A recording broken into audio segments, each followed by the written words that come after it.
Hey, welcome to Tony Tone Barbecue. I'm Tony, and I'm out here getting ready to do a reverse sear tri-tip.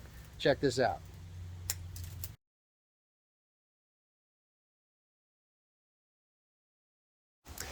All right, we're fixing to do a reverse sear tri-tip on an offset smoker. And if you don't know what a reverse sear is, it's something that's very commonly done. It's become one of the most popular ways to do a steak. And usually you do it in an oven at a low temperature where you bring the steak up to a certain point, and then you finish it by searing it in a cast iron pan. Well, you can do the same thing in an offset smoker. In my opinion, it works even better because you're not just using heat, but you're using smoke that's created from using whatever flavor of wood you want to really put some awesome flavor into the meat you're cooking. So the smoker is getting ready here. What I've got in the firebox is just a small bed of oak lump coal, and that log on top you see there is a chunk of mesquite. Mesquite goes really, really well with beef, especially with tri-tip. So I'm going to get this going, get it up to temperature. That's burning nicely now, so I'm going to close that up and let the cooking chamber rise up. I want to get the temperature a little high. If you need more information on how to prep your offset smoker, how to manage your temperature, and how to make sure your wood is burning properly and you're getting the right kind of flavor and the right kind of smoke, check out my channel. Make sure you subscribe because I've got a lot of tips on that topic in particular, and probably even more to come because it's a really, really important topic. If you get really good at managing your fire, your temperature, your smoke, you can cook anything on these things, and it comes out awesome. So here's what we're using for my fuel primarily today. I just picked this up at your local Home Depot or hardware store. This is the Kingsford Mesquite mini logs. This is basically how they come. I like to cut them in half and use an axe to chop them up and cut them down to size. I'm going to run a really low temperature for this cook. I'm going to try to keep it down to around the 200 to 225 range so that the meat comes up to about 110 degrees to 115 degrees really, really slowly. And after that, once the meat comes to temperature, and I'm going to monitor temperature here with my Therm Pro, once the meat comes to temperature, I'm going to finish it here in my little mini Weber tabletop that has had many years of use here. Little tiny mini Weber. I'm just going to throw down another little layer of coals in here so then I can put the meat directly on top of that and sear it really nice and blacken it up and give it a nice crust. And this is going to come out awesome. You got to watch all the way through the end. I'll show you how to carve it up and how perfect the inside of this comes. So go ahead and crack yourself up on a cold one like I got me here, a bottle of Sapporo. Just felt like changing it up today. So cheers. Okay, this is a tri-tip, and some of you might be wondering what the heck is a tri-tip, and that might be because you're on the East Coast. The tri-tip is more of a West Coast cut of meat. If you want to know where it is on the animal, well, have a look at my shirt here. It's part of the bottom sirloin, which is right in here.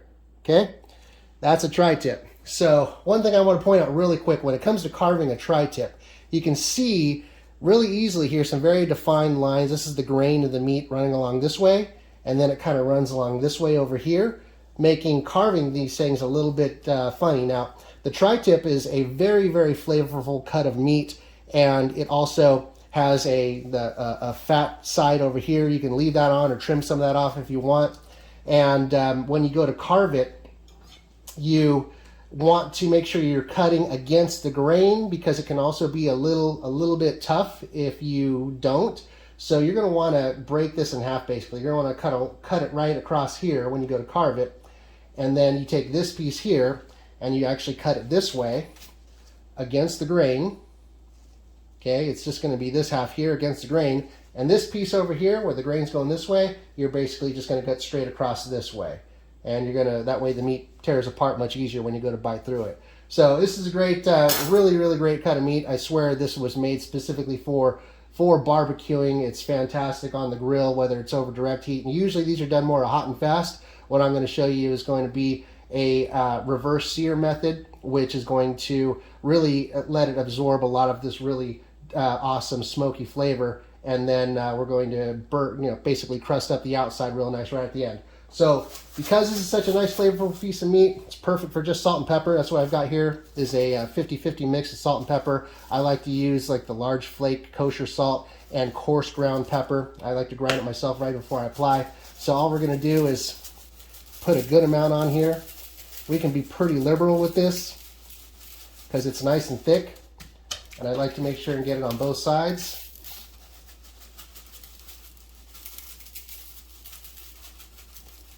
Not going to actually rub, I'm really pressing. I can't think of a situation where you really do a lot of rubbing. I know they call it a rub, but it's more of a press.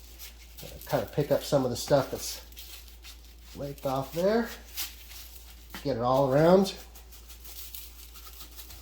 There we go.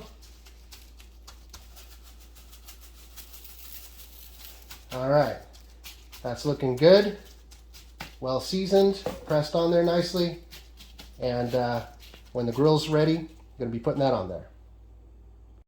Okay, I've got my tri-tip down on the grill, and now I'll tell you this is a 2.35 pound tri-tip. I'm going to smoke it with that hickory for until it reaches a temperature of, I'm going to say maybe more like 120. I know 130 is rare, and you know, I normally want to go for like a medium rare. I tend to like my meat really, really rare, so I get tempted to pull it at like 105. Now, when it goes from this stage of smoking to putting it directly over the coal to sear, it's going to increase temperature again on the inside a little bit more, and then you're going to let it rest. So you definitely want to pull it before it reaches whatever temperature your target is. So you whatever's good for you, if you like it medium or rare or whatever, just remember that after you've smoked it for however long it takes, I'm thinking this is probably going to take a couple hours at 200 to 225 degrees, it's going to increase in temperature again once you sear it. So plan for that. Now, another little thing that I didn't mention earlier is I normally take the meat out of the refrigerator and season it, and then I let it sit outside of the refrigerator for about an hour, and or no more than about an hour. In this case, it's more like 45 minutes, seasoned and just sitting there before it goes on the smoker. Now what I did is I inserted a temperature probe here into the meat, so my remote will tell me what the internal temperature is. It also tells me with this other probe over here what the grate temperature, what the temperature is at the grate. So I'm going to go ahead and close this up, and I'm just going to monitor the temperature. I'm going to monitor the firebox and make sure that I got the right smoke rolling, and this will be ready to go. And then I'll show you the searing part next. I guess I should have mentioned this earlier also. The firebox is over there. The hottest part of this offset smoker is over here, so I positioned the meat over here so it's in a little bit of a cooler zone, and I also put the larger side closer to the fire and the thinner side away from the fire, so that way we're going to end up with a more consistent temperature all the way through from one end to the other, from top to bottom. And I did position it fat side up. That's just a personal preference on this particular cook. I don't really think it matters that much. That's it. All right, it's been about an hour and 45 minutes, and I've let the temperature on this tri-tip get up to 120 degrees, and here's what it looks like right now.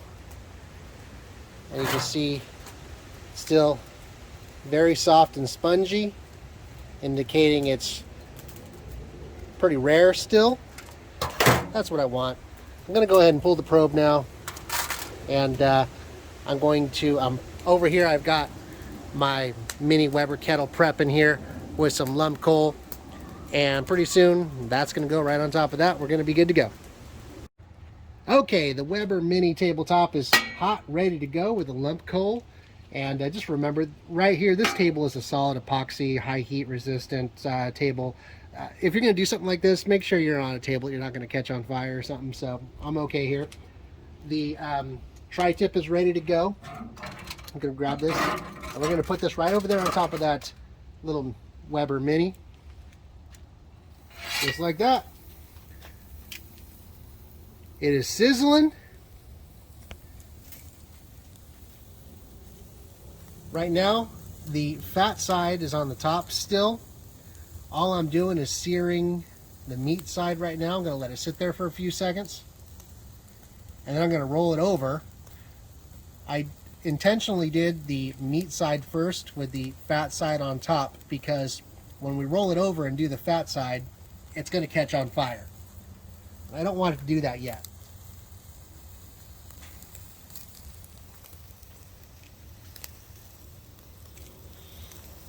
Ah, it smells good.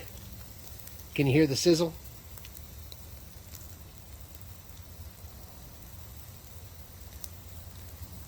Let's have a look.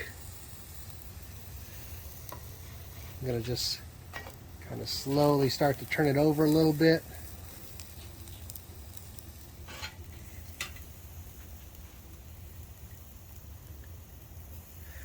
This portion of the cook generally takes just 2 to 4 minutes, not very long.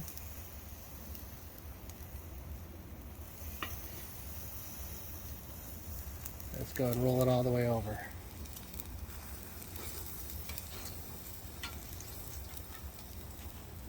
You can see there the appearance is already starting to change here. I don't like leaving it on one side for too long. You can see right here where it kind of started to split open a little bit.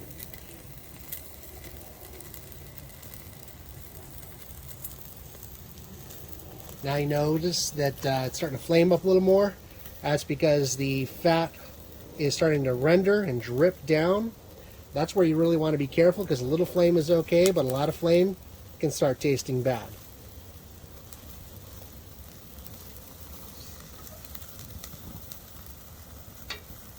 But I like the heat. That high heat is really good for the sear.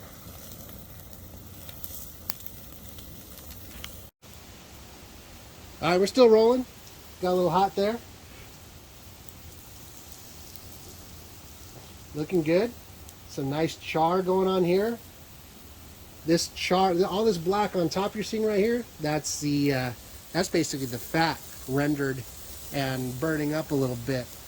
That's great. That's going to be amazing flavor right there. Another nice thing about doing a reverse sear is all that pepper and salt. The salt absorbs into the meat and the pepper just sticks to it and it stays on there. It doesn't scrape off so much like when you do it on a cast iron. We're looking good.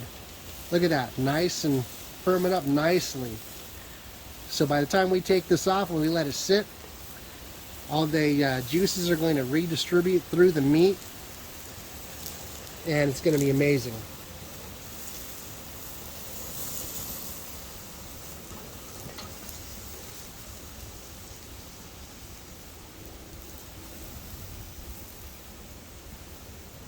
All right, I think we're good to go.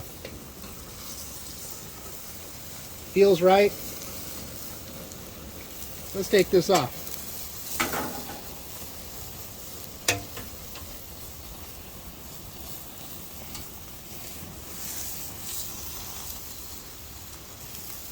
All right.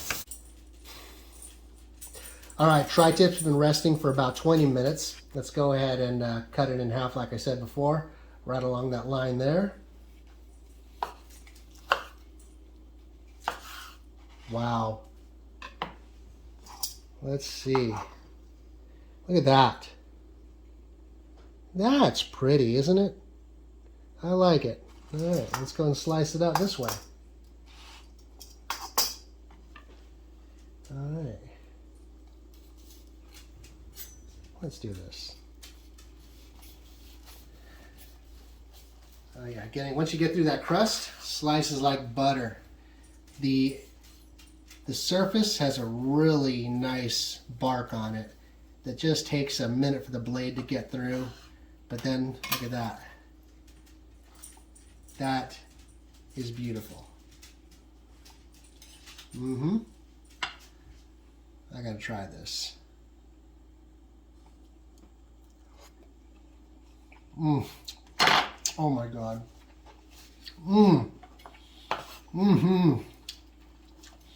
Oh, that is so good. Oh, that is so good. Look how pretty that is.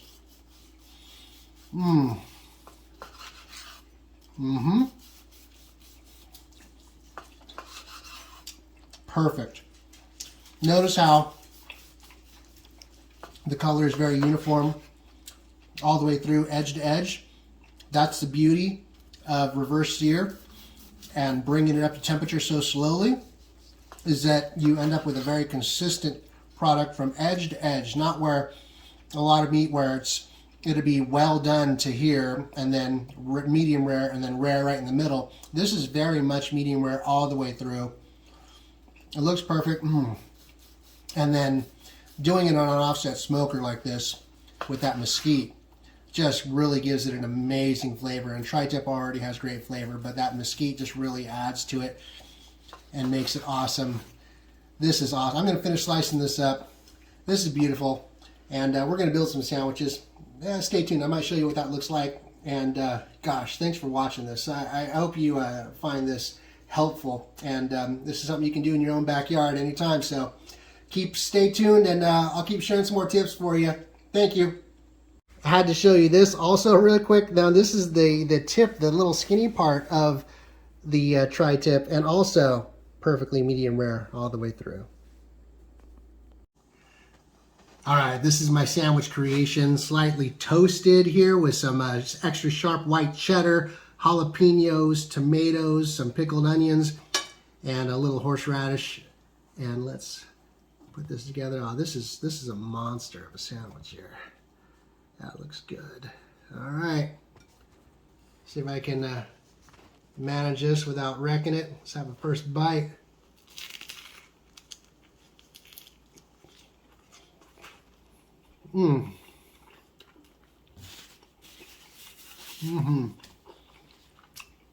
So worth it. Thanks for watching.